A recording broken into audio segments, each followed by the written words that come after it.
Hello dear students, इस video में बच्चों हम वाक्य के बारे में पढ़ेंगे। वाक्य क्या होते हैं। जिस तरह से आपने पिछली वीडियो में देखा कि वर्णों के समूह को जिसका कुछ अर्थ होता है उसे शब्द कहते हैं, इसी तरह से शब्दों के मिलने से कई सारे शब्दों का ऐसा समूह जिसका कुछ निश्चित अर्थ हो उसको हम वाक्य कहते हैं। तो सार्थक शब्दों के मेल से वाक्य बनते हैं। तो वाक्यों में शब्दों का क्रम ठीक होना चाहिए जिससे उसका पूरा पूरा अर्थ स्पष्ट हो जाए। जैसे कि माला पुस्तक पढ़ रही है, डाल पर दो पक्षी बैठे हैं।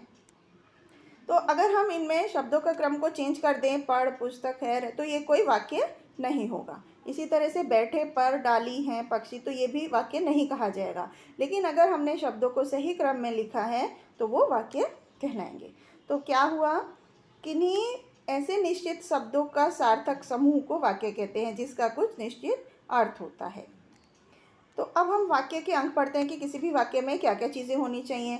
तो वाक्य के दो अंग होते हैं, एक तो उद्देश्य और दूसरा विधेय।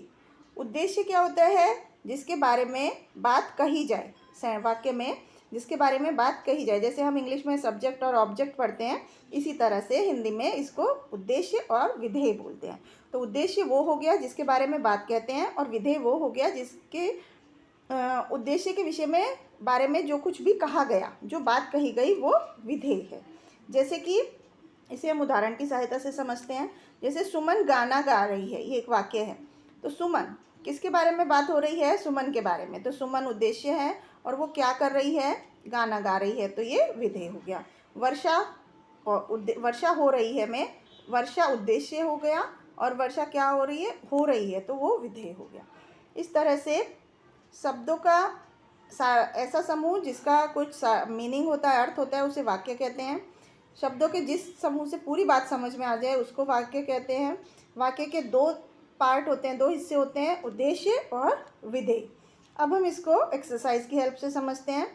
जैसे यहाँ पर कुछ चित्र बने हुए हैं, उनको देखकर हमें कुछ वाक्य बनाने हैं। जैसे कि ये टीचर पढ़ा रही है, लड़का पुस्तक पढ़ रहा है, कमल खिल रहा है। ऐसे हम कुछ भी वाक्य बना सकते हैं।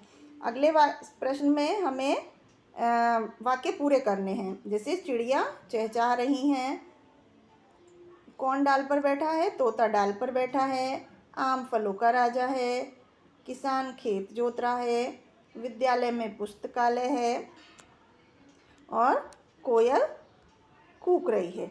तो इस तरह से हम ये उद्देश्य लिखकर इन वाक्यों को पूरा कर सकते हैं। तो आई होप आपको समझ में आया होगा कि वाक्य क्या होते हैं और किस तरह से उनको उद्देश्य और विधेय उनमें कैसे पहचानते हैं। Thank you.